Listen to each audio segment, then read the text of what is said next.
Hello. I'm here to talk about Unit 8, and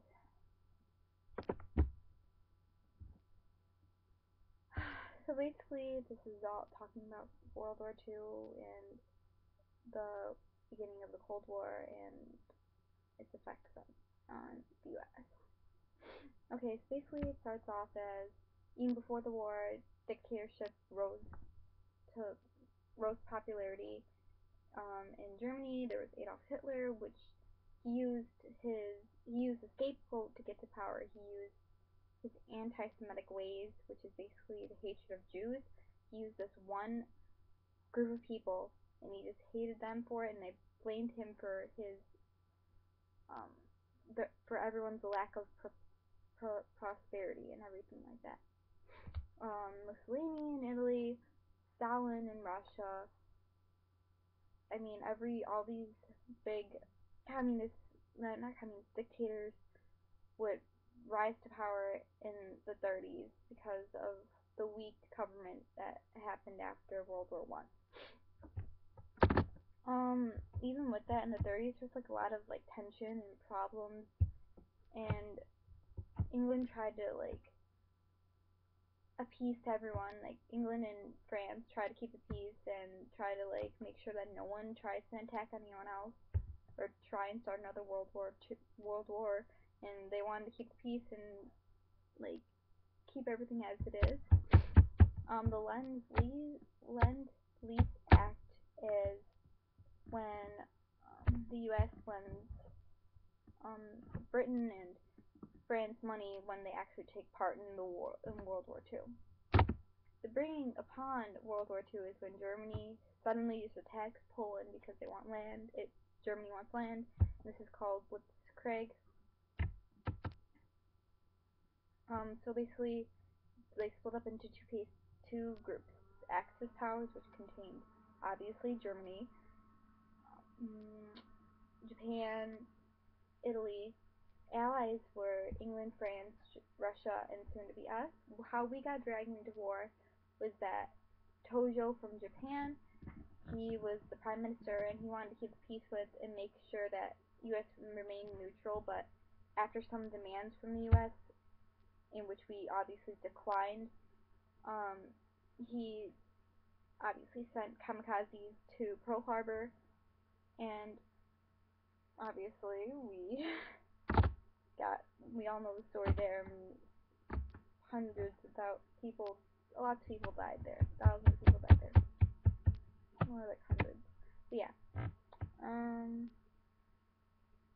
So during the war, there was unconditional surrender from us, which was basically we wanted them to surrender without any, like, just completely flat out, just bow down to us, basically. Strategic bombing, which was like we placed the bombs where we know where the important figureheads were at, or like the most central cities. During the war, back at home, there wasn't many workers, so the U.S. made this program called the Brexit program, which was it's really ironic. They would bring Mexicans and people from Mexico up to the U.S. to do the job. Which is kind of funny because nowadays, like, we want Mexicans to go back to Mexico. It's funny. Internment.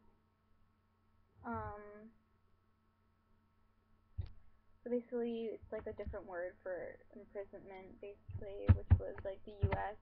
after Pearl Harbor gathered up everyone like in California or the West Coast because the Japanese people, Japanese Americans were believed that they helped out the people back from Japan with Pearl Harbor, and like how could that be possible? So they like put them in these camps, and there's it's not as similar to like the Holocaust. We didn't like kill them, but we just took away their rights. Rationing, which was basically we'd have to cut back on food and stuff like that, which is like in most wars. Like concentration. Okay, back to like genocides. Holocaust, obviously. We Germany rounded up all the Jews and slaughtered them and put them to work, put them in death camps and concentration camps. But even before this, there was like hatred for Jews because of Adolf Hitler. So they had the Kristallnacht, which was like the night of glass.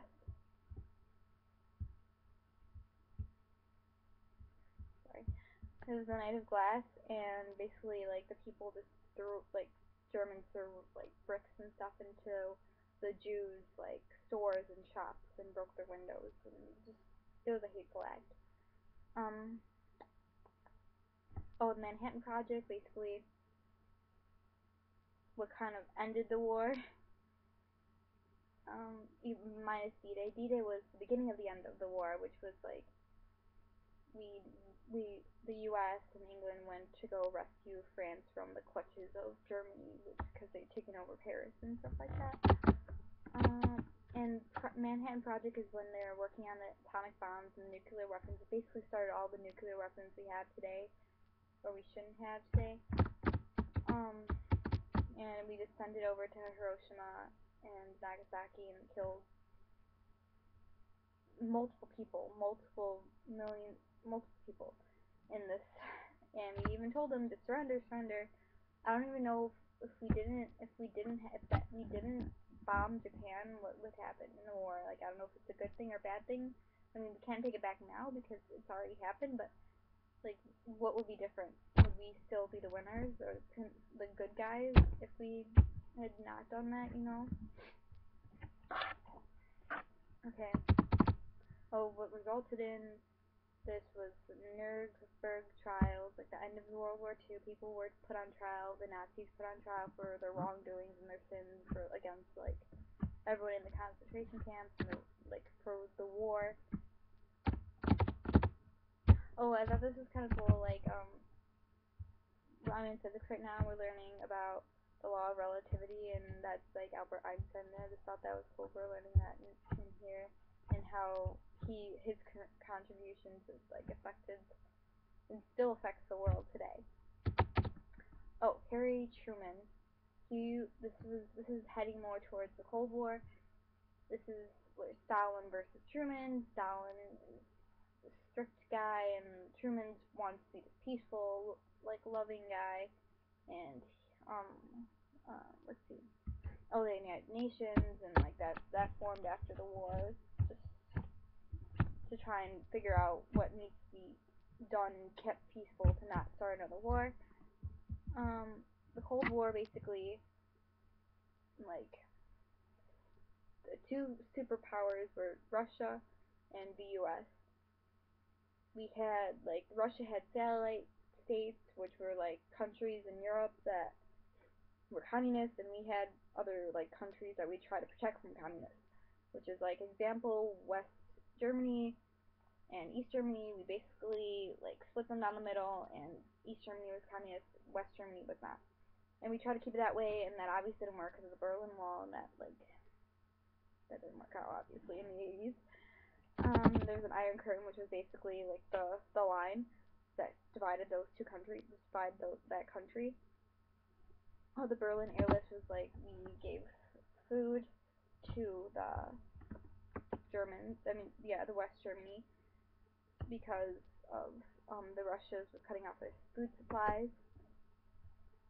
The Truman Doctrine was like we'd give money out to whatever country was trying to fight against communism, or were fighting against communism in their own country. This brings us to another example of like Russia's and the US's like little limited, like, you know, their little war against each other, which was North Korean War. The Korean War, which was North Korea, communist, South Korea, not communist, and we helped out South Korea, they helped out North Korea. And Douglas MacArthur, who was like a hero of World War II because he helped the Philippines, and he didn't believe in limited war when Truman did, and he basically wanted to win everything. There's a 38th parallel line, which was the line that divided those two. And obviously, now that their efforts did not pay off because we still they're still intact today. Those two countries are still separated and probably will be separated for a while. So overall, I mean, a lot of things came and affected the war. These two like major events in history that take place. But and it's kind of funny because we still remember them today, even though it's like almost, it's been a good couple decades. And it's just, I don't know. I really like this option. But okay, find something.